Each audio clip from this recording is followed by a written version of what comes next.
Shalom Bapak Ibu, bersyukur kita saat ini masih diberikan kesempatan untuk memuji dan membesarkan nama Tuhan. Kita ada sebagaimana ada saat ini, semuanya berkat kemurahan Tuhan bagi kita. Kita masih dalam keadaan tubuh yang sehat, semuanya karena kebaikannya bagi kita. Saat ini kesempatan yang masih Tuhan berikan bagi kita, kita mau agungkan Dia, kita mau tinggikan Dia, Bapa kita yang baik. Dia yang sudah memberikan kita kedamaian, Dia yang sudah memberikan kita kesehatan sampai pada saat ini. Kita mau buka hati kita mau siapkan hati kita untuk menyembah Tuhan. Kita mau agungkan Dia dengan segenap hati. Dimanapun kita berada saat ini, kita bersama-sama, kita mau agungkan Tuhan kita yang baik. Karena hanya Dia yang layak dipuji dan ditinggikan. Haleluya. Aku hendak bersyukur padamu Tuhan. Aku hendak bersyukur pada Tuhan karena keadilan-Nya dan bermazmur bagi nama Tuhan yang maha tinggi. Katakan aku hendak bersyukur pada Tuhan karena keadilan-Nya dan bermazmur bagi nama Tuhan yang maha tinggi. Ya Tuhan, Tuhan kami,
kebesaran-Mu Tuhan. Haleluya.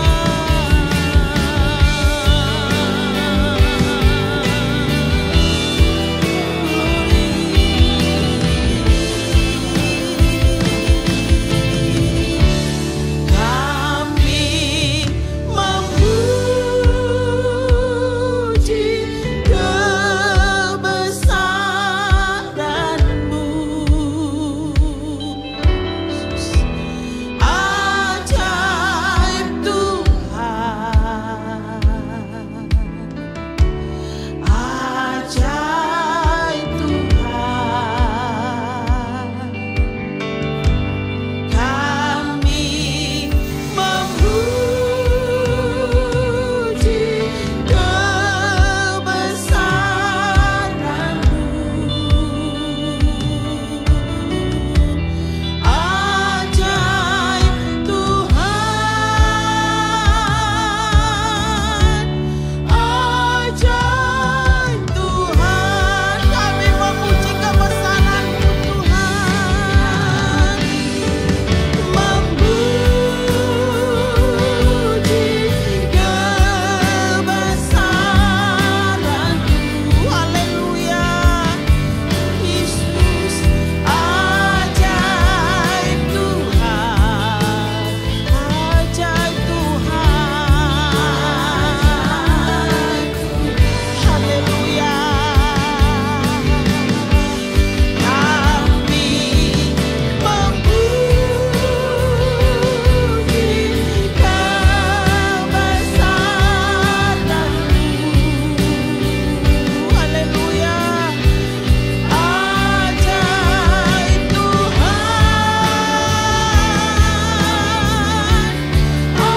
ajaib Tuhan. Kami mau memuji kebesaran Tuhan. Kami memuji kebesaran-Mu. Ajaib-ajaib Kau Tuhan. Haleluya. Yesus, haleluya. Ya Tuhan, ajaib Tuhan. Yesus, kami memuji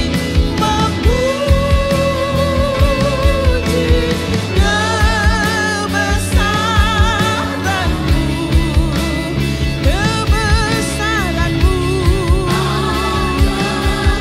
Tuhan, haleluya.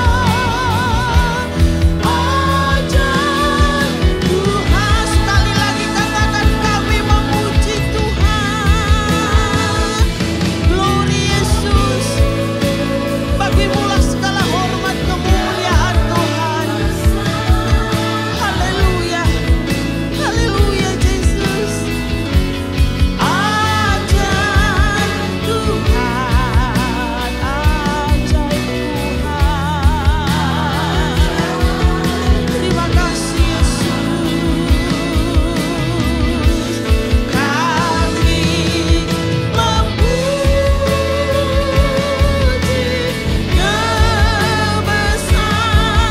kebesaran-Mu. Ajaib Kau Tuhan, ajaib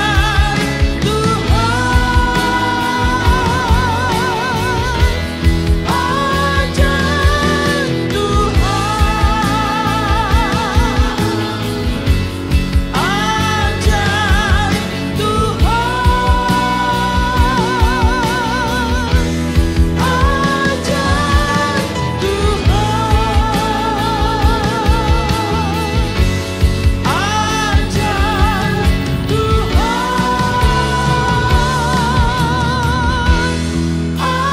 ajaib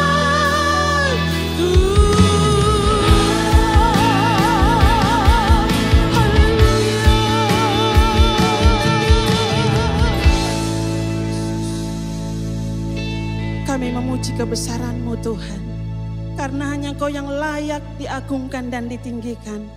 Bagimulah segala hormat, kemuliaan, pujian dan ucapan syukur kami saat ini. Karena hanya Tuhan yang layak ditinggikan. Terima kasih Bapa.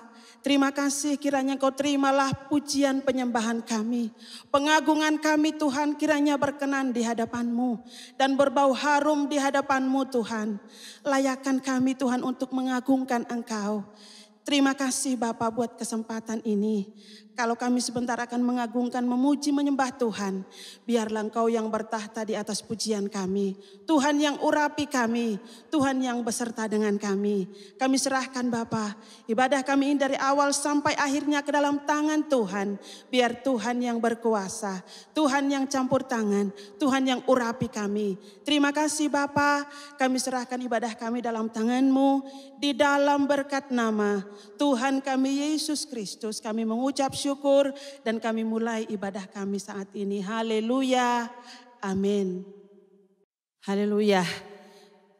Saat ini kita tetap bersuka cita di dalam Tuhan. Segala ucapan syukur tetap kita naikkan bagi Tuhan kita. Dimanapun kita berada saat ini, mungkin ada di rumah pun. Jangan mengurangi sukacita kita kepada Tuhan. Kita tetap bersukacita di dalam Tuhan. Segala puji syukur hanya bagi Tuhan. Karena hanya Dia yang layak menerima pujian dan ucapan syukur kita. Kita bersukacita bersama-sama saat ini. Haleluya. Biarlah segala ucapan syukur bagi Tuhan. Terima kasih Tuhan. Segala puji syukur hanya bagi-Mu Tuhan. Sebab Kau yang layak dipuja. Kami mau bersorak tinggikan nama-Mu. Haleluya.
firman Tuhan, kita mau siapkan hati kita. Kita mau buka hati kita untuk kebenaran firman yang sebentar disampaikan. Biarlah firman dapat menjadi kekuatan di dalam hidup kita. Biarlah kita tetap bersyukur dan berterima kasih kepada Tuhan. Kita tetap naikkan ucapan syukur kita. Ya Tuhan, biarlah Tuhan yang tinggal di dalam hati kita. Biarlah Dia yang urapi kita saat ini, dimanapun kita berada. Haleluya. Ya Tuhan, aku hendak bernyanyi bagi-Mu. Terima kasih Tuhan. Ya Tuhanku,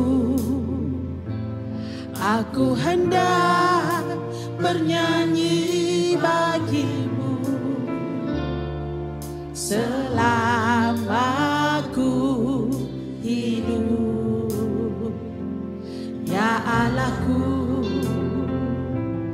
aku hendak bermazmur bagi-Mu selagi ku ada. Katakan lagi, ya Tuhanku. Ya Tuhanku, aku hendak bernyanyi bagi-Mu selama aku hidup. Ya Allahku, aku hendak bermazmur bagi-Mu selagi ku ada. Inilah yang kurenungkan Tuhan. Inilah yang kurenungkan setiap waktu. Nyanyian pujian dan pengagungan kepadamu. Biarlah manis kau dengar Tuhan, manis kau dengar Tuhan, dan hatiku bersuka karena-Mu. Kita katakan lagi, ya Tuhanku. Haleluya Yesus.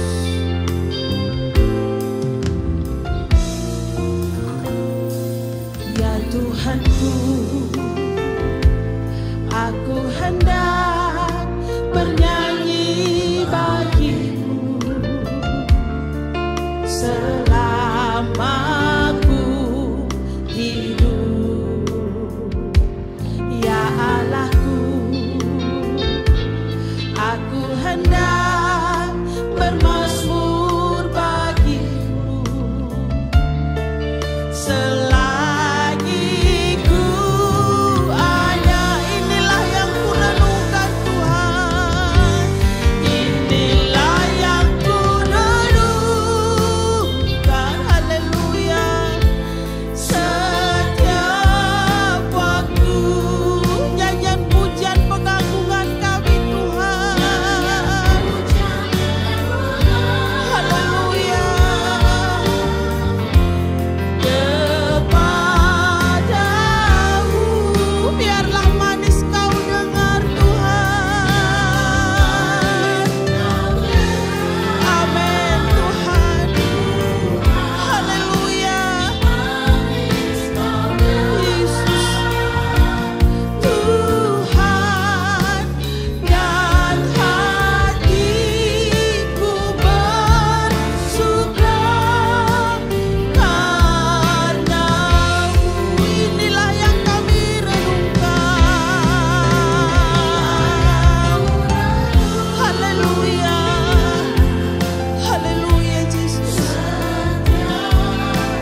Biarlah manis Kau dengar Tuhan. Biarlah manis Kau dengar pengagungan kami Tuhan kepadamu. Terimalah pujian ucapan syukur kami. Kiranya berbau harum di hadapan-Mu Tuhan. Kiranya dapat menyenangkan hati Tuhan. Terima kasih Bapa. Terima kasih. Kalau sebentar kami akan mendengarkan sebagian dari firman Tuhan. Kami mau buka hati kami Tuhan. Berfirmanlah bagi kami. Kami siap mendengarkan firman-Mu. Dan kami mau belajar untuk melakukannya di dalam kehidupan kami sehari-hari. Biarlah firman-Mu dapat bertumbuh di dalam hidup kami. Apapun keberadaan kami saat ini Tuhan, kami tahu Tuhan tidak pernah tinggalkan kami. Tuhan selalu ada menyertai kami. Tuhan akan selalu memberikan kami kemenangan. Terima kasih Bapa. Urapi hamba-Mu yang sebentar menyampaikan firman-Mu. Biarlah Tuhan yang berbicara dan berkata-kata melalui hamba-Mu. Biarlah hamba-Mu diurapi, Tuhan yang berkuasa atas hamba-Mu. Terima kasih Bapa. Kami sambut firman Tuhan. Di dalam berkat nama Tuhan kami Yesus Kristus kami sambut firman-Mu. Haleluya. Amin. Puji nama Tuhan. Selamat pagi dan selamat kita kembali beribadah di dalam kasih dan penyertaan Tuhan Yesus Kristus. Puji nama Tuhan. Hari-hari ini kita memperingati hari kebangkitan Tuhan. Hari kemenangan. Anak-anak Tuhan harus selalu mengucap syukur buat kebaikan Tuhan di dalam setiap kehidupan kita. Karena kita adalah umat pemenang. Puji nama Tuhan. Firman Tuhan pada pagi hari ini temanya yaitu kebangkitan Kristus memampukan kita melayani dan bersekutu dengan Tuhan. Di dalam 1 Korintus 15 ayat yang ke-57 dan ayat yang ke-58. Demikian bunyinya. Tetapi syukur kepada Allah yang telah memberikan kepada kita kemenangan oleh Yesus Kristus Tuhan kita. Karena itu saudara-saudaraku yang kekasih, berdirilah teguh, jangan goyah dan giatlah selalu dalam pekerjaan Tuhan. Sebab kamu tahu bahwa dalam persekutuan dengan Tuhan, jerih payahmu tidak sia-sia. Puji nama Tuhan. Sidang jemaat yang dikasihi Tuhan, kita tahu bahwa Tuhan sudah menang. Syukur kita kepada Allah yang telah memberikan kepada kita kemenangan oleh Yesus Kristus. Tuhan Yesus telah menang. Dia tidak mati tetapi dia bangkit. Kita tahu bahwa persediaan Allah di dalam penebusannya adalah seluas akibat kejahatan seluruh umat manusia. Untuk dosa Allah menyediakan pengampunan. Untuk kematian Allah menyediakan kehidupan kekal dan kebangkitan. Untuk penyakit Allah menyediakan kesembuhan. Amin. Kita semua yang percaya kepada Tuhan ada kemenangan. Ketika kita berharap kepada Tuhan Yesus juru selamat kita. Ada kehidupan. Karena dia sudah mati dan dia sudah bangkit. Dan dia sudah mengalahkan maut. Yesus sudah mengalahkan iblis. Yesus sudah mengalahkan kuasa dosa. Dia sudah menang. Dan firman Allah katakan ketika anak-anak Tuhan mau percaya kepada Tuhan. Mau hidup di dalam kemenangan Allah. Maka dia harus selalu hidup di dalam ketaatannya kepada Tuhan. Karena kita tahu bahwa hidup yang kita miliki adalah bukan milik kita sendiri. Karena kita sudah ditebus dengan harga yang mahal. Ketika seseorang merindukan hidup untuk hidup di dalam keselamatan yang kekal, maka satu-satunya jalan ialah seseorang itu harus mengiring kepada Tuhan. Yesus sudah menang dan kita juga harus menang. Jemaat yang dikasihi Tuhan, di dalam perjalanan kehidupan kita sebagai pelayan-pelayan Tuhan, sebagai anak-anak Tuhan yang sudah ditebus, Kita bagaikan seorang yang bertanding untuk mencapai sasaran. Jangan sampai hidup kita sia-sia. Jangan sampai kita hidup setelah kematian kita tidak bersekutu dengan Yesus. Sedangkan kita tahu bahwa tujuan Tuhan Yesus datang ke dunia ini menebus kita, menyelamatkan kita supaya apa? Supaya kita ada persekutuan kita dengan Dia. Amin. Di dalam ayat yang ke-58 di situ dikatakan, karena itu saudara-saudaraku yang kekasih, berdirilah teguh, jangan goyah dan giatlah selalu dalam pekerjaan Tuhan. Sebab kamu tahu bahwa dalam persekutuan dengan Tuhan, jerih payahmu tidak sia-sia. Jemaat yang dikasihi Tuhan, mari kita akan belajar di dalam ayat ini. Di situ dikatakan bekerja untuk membangun persekutuan. Artinya koinonia. Seringkali dipakai secara keliru, seringkali diartikan sempit karena dibatasi ruang dan waktu. Persekutuan dengan Tuhan tidak hanya ada kegiatan bersama-sama memuji Tuhan, doa dan baca firman. Sebab jika tidak mestinya sedang berkumpul bersama. Itu tidaklah menunjukkan persekutuan dengan Tuhan. Terkadang kita memuji, berdoa dan lain sebagainya. Belum tentu kita bersekutu dengan Tuhan. Paulus menunjukkan suatu dimensi yang baru dalam memandang persekutuan dengan Tuhan. Yaitu dimensi kekekalan. Paulus mendorong orang Kristen untuk memegang kebenaran akan kebangkitan dan hidup benar. Di dalam hubungannya dengan aspek persekutuan kekal dengan Tuhan, usaha Paulus ini tentu dibarengi dengan alasan-alasan yang logis. Jadi Rasul Paulus ingin menjelaskan kepada jemaat. Persekutuan kita bukan hanya sekedar persekutuan-persekutuan di mana kita berkumpul. Tetapi persekutuan ini di mana kita bertemu, bersekutu dengan Tuhan. Ada pertemuan dengan Tuhan. Jangan sampai apa yang kita lakukan itu sia-sia. Karena apa? Karena suatu saat kita tidak ketemu dengan Tuhan. Firman Allah katakan bukan orang yang berseru Tuhan, Tuhan yang masuk kerajaan surga. Tetapi yang melakukan kehendakku. Melakukan kebenaran yang sesuai dengan firman Allah.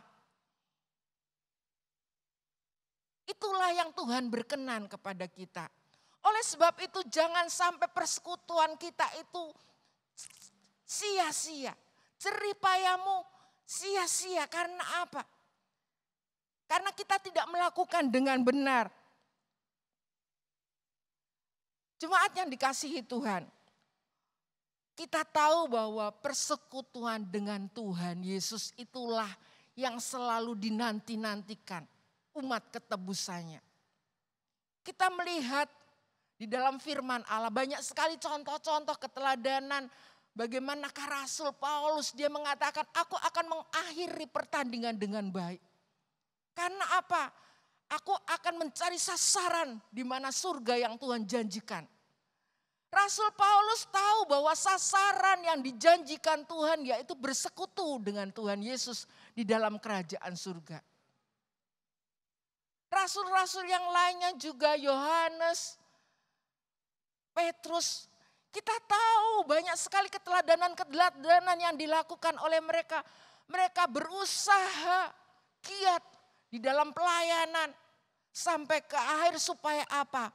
Mereka akhirnya bisa bersekutu dengan Yesus. Kalau kita melihat di dalam 1 Korintus 15 ayat yang ke-51 sampai dengan ayat yang ke-53.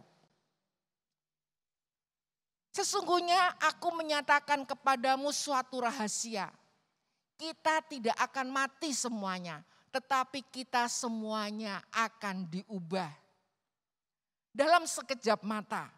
Pada waktu bunyi nafiri yang terakhir, sebab nafiri akan berbunyi dan orang-orang mati akan dibangkitkan dalam keadaan yang tidak dapat binasa.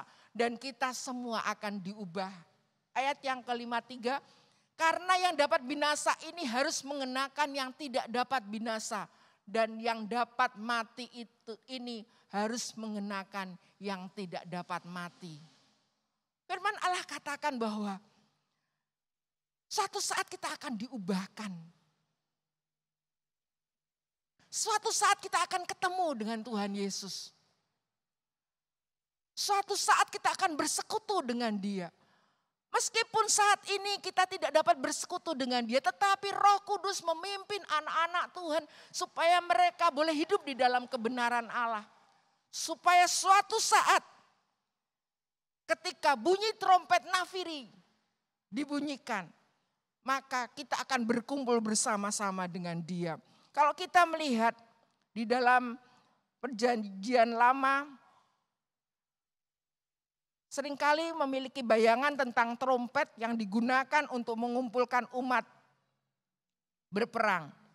Kalau kita melihat di dalam Yesaya 27 ayat yang ke-13, demikian bunyinya, pada waktu itu sangkakala besar akan ditiup dan akan datang mereka yang hilang di tanah Asyur serta mereka yang terbuang ke tanah Mesir untuk sujud menyembah kepada Tuhan di gunung yang kudus di Yerusalem.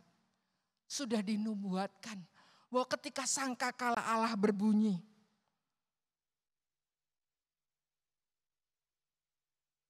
maka Tuhan akan mengumpulkan. Mereka akan berkumpul bersama-sama.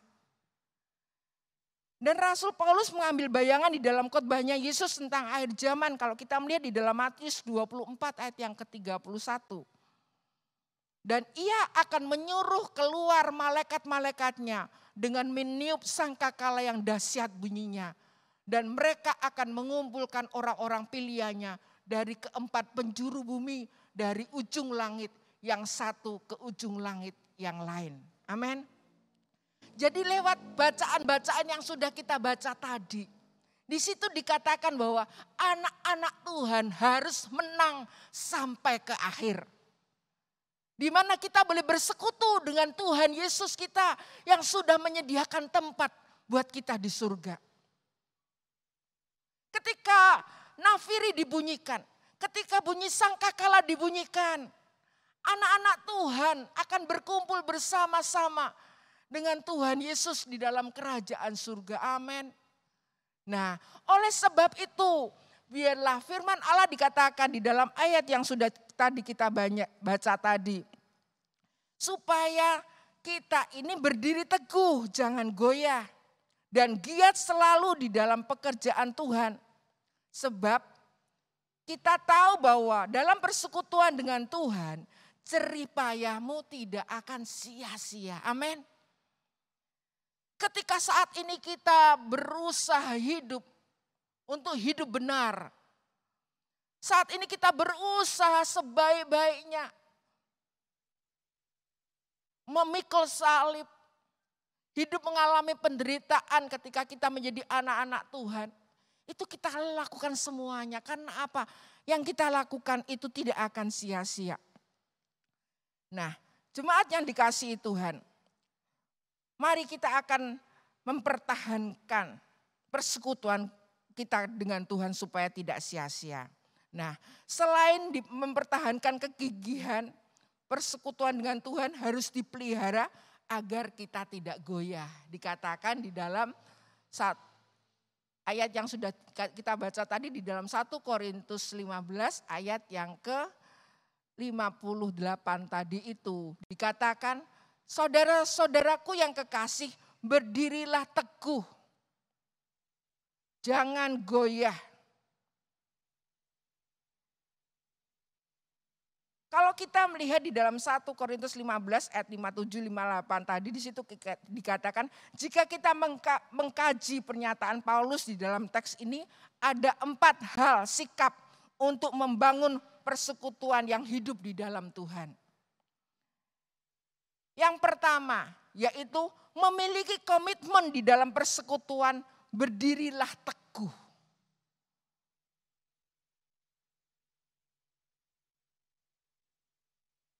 Bahasa Yunaninya hedraios. Memiliki pendirian yang kokoh. Komitmen pribadi yang tidak goyah, tidak mudah berubah-ubah, tidak mudah putus asa. Amin. Berdiri teguh berarti dalam satu posisi terus-menerus. Tetap berada di dalam posisi yang tenang, itu adalah berdiri teguh. Tetap di dalam satu posisi yang setia, dan tetap dalam satu posisi yang tabah, itu artinya berdiri teguh. Terus menerus tetap tenang, dia tetap setia dan dia akan tetap tabah, berdiri teguh.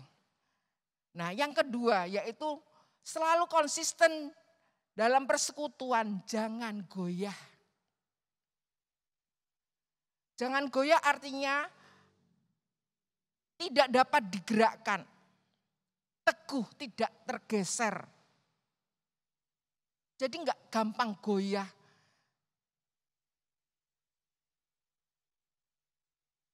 Yang ketiga yaitu memiliki spirit dan semangat yang kuat di dalam persekutuan. Giatlah selalu. Jadi memiliki spirit dan semangat untuk giat selalu. Giat arti harafiahnya adalah sangat berlimpah dalam kualitas dan kuantitas. Mengarah pada ajakan untuk tetap bersemangat. Jadi artinya adalah dikatakan giatlah selalu, tetap bersemangat. Dan yang keempat yaitu memiliki etos kerja di dalam pekerjaan Tuhan, jerih payah. Jerih payah dalam bahasa Yunaninya digunakan adalah kopos. Arti harafiah orang yang bekerja keras membanting tulang.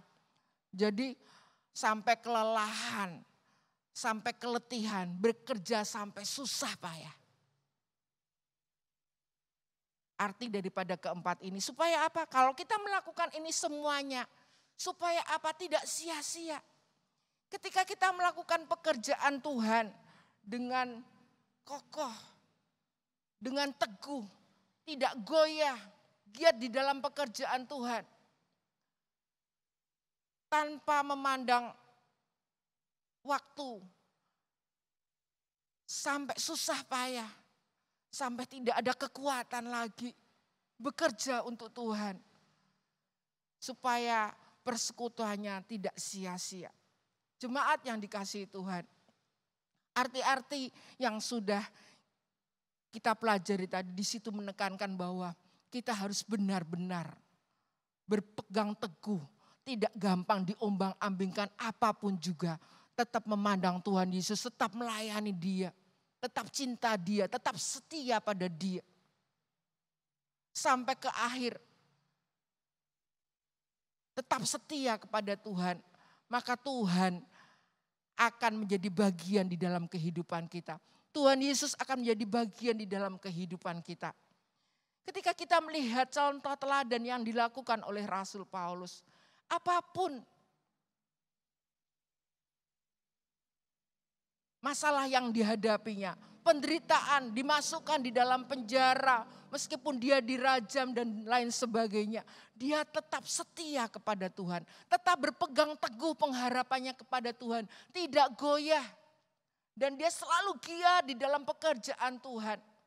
Dia selalu membawa jemaat yang dipimpin oleh dia. Dia membawa anak kesayangannya, anak rohaninya Timotius untuk selalu bekerja melayani Tuhan dengan giat. Karena apa? Rasul Paulus katakan bahwa kehidupan yang akan menanti di saat Tuhan datang ke dalam dunia ini untuk menjemput mereka semuanya.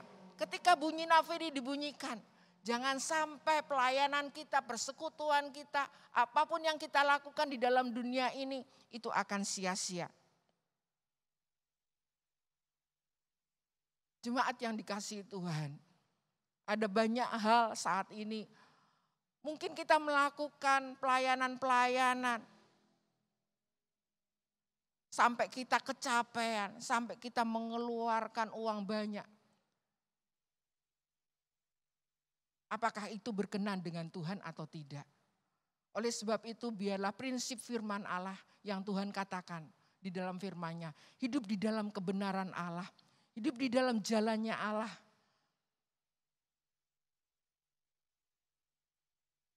Hidup di dalam panggilannya Allah. Dan ketika kita ada kesempatan untuk melayani Tuhan, Tuhan menjanjikan Roh Kudus-Nya kepada orang-orang yang percaya kepada Dia. Aku akan memberikan kuasa Roh Kudus untuk memimpin kita, untuk hidup supaya kita boleh sesuai dengan kehendaknya Dia. Memampukan kita, memberikan kekuatan kepada kita. Di tengah penderitaan apapun kita tetap setia kepada Dia. Menjalin hubungan persekutuan kita dengan Tuhan.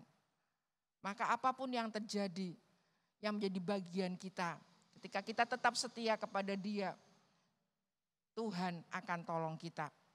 Apa yang menjadi kehendak Tuhan? Kita dipanggil bukan hanya untuk percaya dan diselamatkan, tapi untuk menderita bersama dengan Tuhan. Kopos artinya penderitaan, pelayanan. Saat ini kita harus melayani Tuhan dengan sungguh. Kita melayani jiwa-jiwa. Kita bisa membawa jiwa-jiwa untuk Tuhan.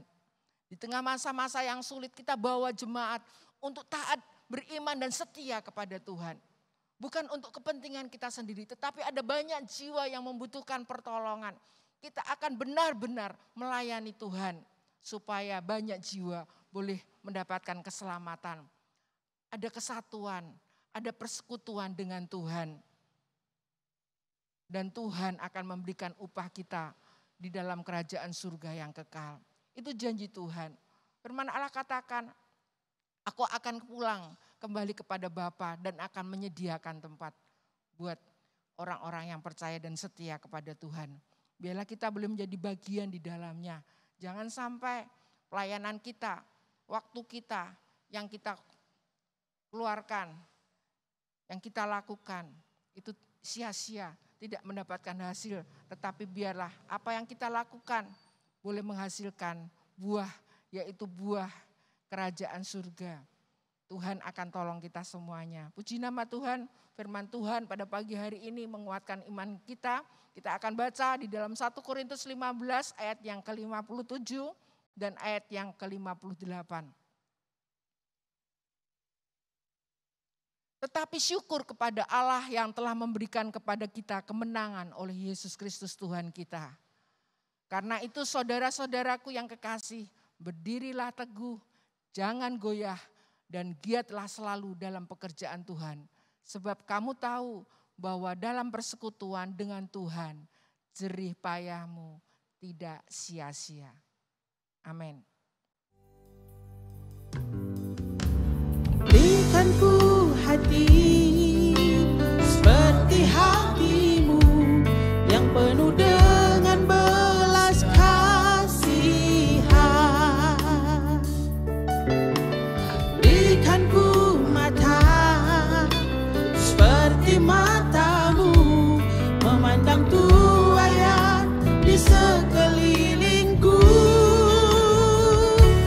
Berikan ku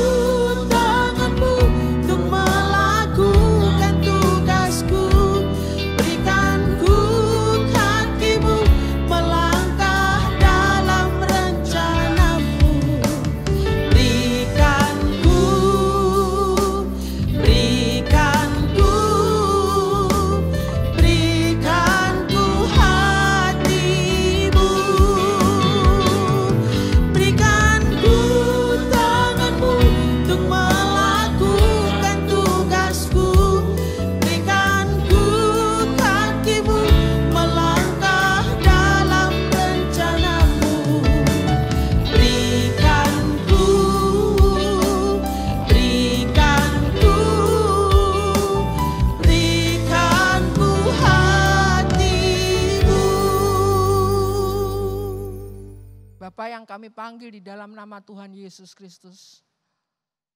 Kami mengucap syukur Tuhan, karena kami memiliki Tuhan Yesus yang hidup, Tuhan Yesus yang berkuasa, Tuhan Yesus yang sudah bangkit dan saat ini menyediakan tempat kami buat kami di kerajaan surga. Tuhan, Kau rindukan kami, umat ketebusan-Mu. untuk selalu melayani Engkau, bekerja dengan teguh, bekerja dengan gigih, tidak goyah. Kami boleh bekerja dengan sungguh-sungguh Tuhan, supaya suatu saat ketika kami boleh bertemu dengan Engkau, kami boleh bertemu dengan Engkau Tuhan, dan kami boleh merasakan sukacita karena ada pertemuan dengan Engkau. Terima kasih Tuhan. Tolong anak-anak-Mu, biarlah kami boleh tetap setia, tetap berpengharapan, tetap taat, tetap hidup di dalam kebenaran Allah. Supaya semasa kami hidup di dalam dunia ini, kami boleh lakukan untuk kemuliaan Tuhan. Dan kami boleh menjadi anak-anak Tuhan yang berkemenangan di dalam Engkau. Terima kasih Tuhan, terima kasih, tanamkan firman-Mu di dalam nama Tuhan Yesus Kristus. Kami sudah berdoa dan mengucap syukur. Haleluya. Amin. Shalom, Bapak Ibu Saudara yang kasih Tuhan, dimanapun kita berada. Kita bersyukur bahwa kita masih diizinkan Tuhan untuk merayakan Paskah atau paling tidak melakukan ibadah sekalipun secara online. Saya akan bacakan beberapa pengumuman bagi kita semua. Kita masih mengadakan ibadah online untuk umum, bisa diakses mulai jam 6 pagi setiap hari Minggu. Kemudian jam-jam berikutnya ada juga ibadah online untuk kids maupun teens. Ya. Kemudian hari yang sama, minggunya, selain ibadah online, ada ibadah tatap muka, yaitu untuk yang di cabang Diponegoro, minggu dimulai jam 16.15. Kemudian petangnya di SAP untuk youth mulai jam 18. Saya ulangkan, yang sore hari jam 16.15 di cabang Tugu untuk ibadah tatap muka umum. Kemudian sore harinya di SAP lantai 3 untuk ibadah youth mulai jam 18. Kemudian ada ibadah tatap muka juga tiap Sabtu untuk kaum wanita, diselenggarakan juga di cabang Diponegoro jam 16. Sekali lagi untuk kaum wanita ada ibadah tatap muka setiap Sabtu di cabang Diponegoro jam 16. Kemudian juga ada fellowship doa. Yang pertama, Selasa fellowship doa tatap muka di SAP. Selasa jam 18. Kemudian fellowship doa tatap muka hari Jumat mulai jam 18 di cabang Diponegoro. Kemudian atas nama Ibu Gembala Senior, yaitu Ibu Pendeta Lianawati Sutrisno, Gembala Sidang Bapak Pendeta Musa Arif Haryawan, dan seluruh staf penggembala, termasuk juga para majelis pengurus gereja, kami menyampaikan ucapan terima kasih kepada Bapak Ibu Saudara yang sampai saat ini mempercayakan pelayanan ini kepada kami.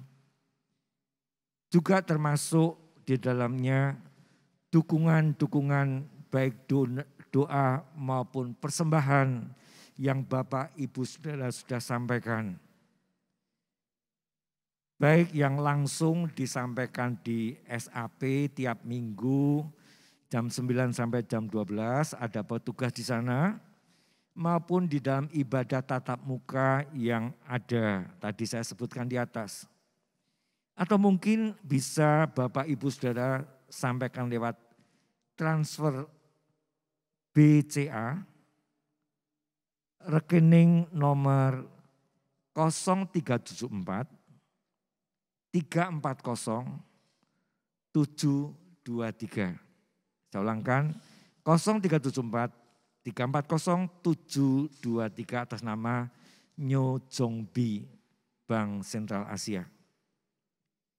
Berikutnya, apabila Bapak Ibu Saudara membutuhkan hal-hal yang berkaitan dengan administrasi gereja, sekretariat dibuka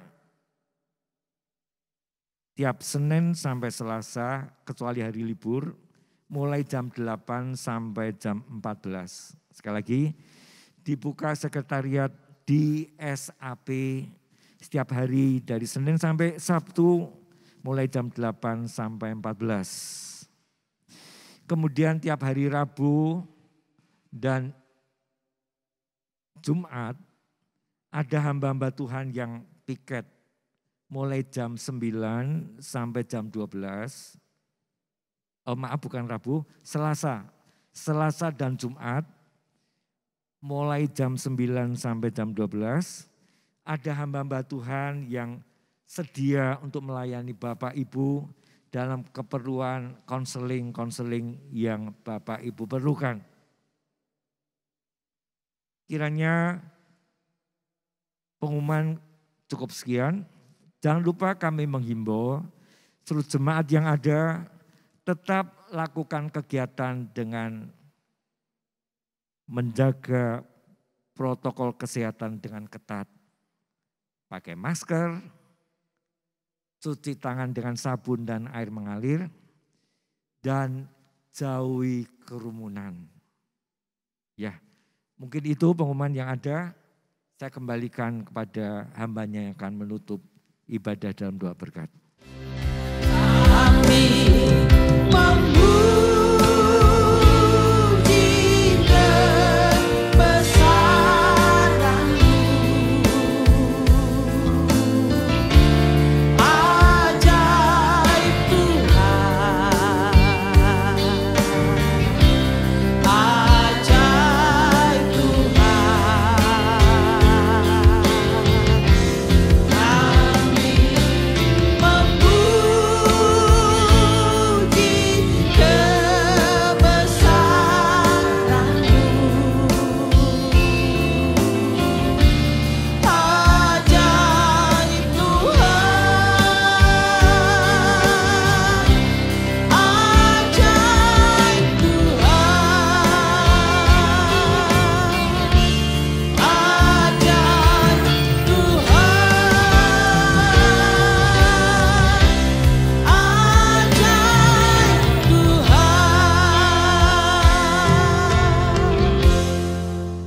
Nama Tuhan, mari kita akan mengakhiri ibadah kita pada pagi hari ini. Bapa yang ada di surga, kami mengucap syukur Tuhan sudah memberkati kami dengan firman-Mu. Biarlah pimpinan Tuhan menyertai kehidupan kami anak-anak-Mu semuanya. Biarlah kasih karunia Allah, Bapa, Allah Anak, Allah Roh Kudus, di dalam nama Tuhan Yesus Kristus menyertai kami, mulai saat ini sampai Tuhan Yesus datang yang kedua kali. Haleluya. Amin.